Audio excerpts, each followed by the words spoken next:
आणि यानंतरची बातमी समोर येते कोल्हापूरमधून। कोल्हापुरातून अतिशय सर्वात मोठी अपडेट, विशाळगडावरील उरुसाला पोलिसांनी परवानगी नाकारल्याचं पाहायला मिळत आहे। अतिक्रमणाविरोधातील कारवाई पूर्ण होईपर्यंत ही परवानगी नाकारण्यात आलेली आहे। अतिक्रमण हटवेपर्यंत गडावर सण उत्सव साजरे करण्यास मनाई करण्यात आली आहे। उद्या विशाळगडावर उरूस होणार होता, मात्र परवानगी नाकारल्याची माहिती मंत्री नितेश राणे यांनीही उरुसासंदर्भात सांगलीमध्ये वक्तव्य केलेलं होतं।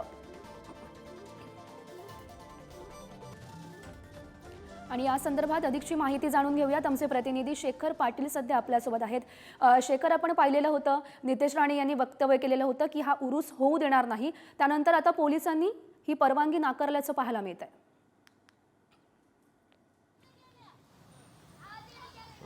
गौरी, अगदी बरोबर आहे। आपण जर बघितलं तर उरूस जो आहे तो आजपासून खरं तर 12 जानेवारीपासून सुरू होणार होता। 3 दिवस उरूस जो आहे तो असतो। गेल्या काही वर्षांपासून त्या ठिकाणी उरूस जो आहे तो साजरा केला जातो। मात्र जे अतिक्रमणाच्या मुद्द्यांवरून जे विशाळगडाचं प्रकरण आपण संपूर्ण महाराष्ट्रानं पाहिलेले आहे आणि याच पार्श्वभूमीवरती आता पुन्हा एकदा कायदा आणि सुव्यवस्थेचा प्रश्न जो आहे तो निर्माण होऊ नये म्हणूनच प्रशासनानं या संदर्भातली आदेश जो आहे तो काढलेला आहे। विशाळगडावरती कोणतेही सण आणि उत्सव जे आहेत ते जोपर्यंत अतिक्रमणाच्या संदर्भातली जी कारवाई पूर्ण होत नाही तोपर्यंत त्या ठिकाणी कुठले सण उत्सव साजरे न करण्यासंदर्भातला हा निर्णय आहे। त्यामुळे आजपासून 3 दिवस जे उरूस त्या ठिकाणी होणार होता याला परवानगी देखील नाकारण्यात आलेली आहे।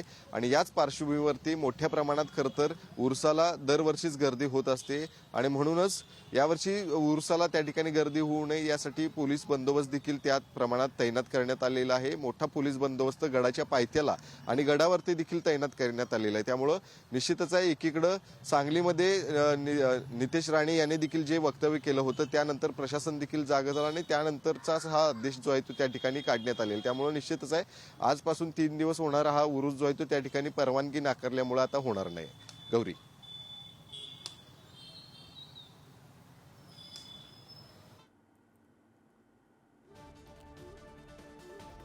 तर विशाळगडावर जो सध्या पोलीस बंदोबस्त तैनात आहे, सध्याची परिस्थिती आपण पाहिली।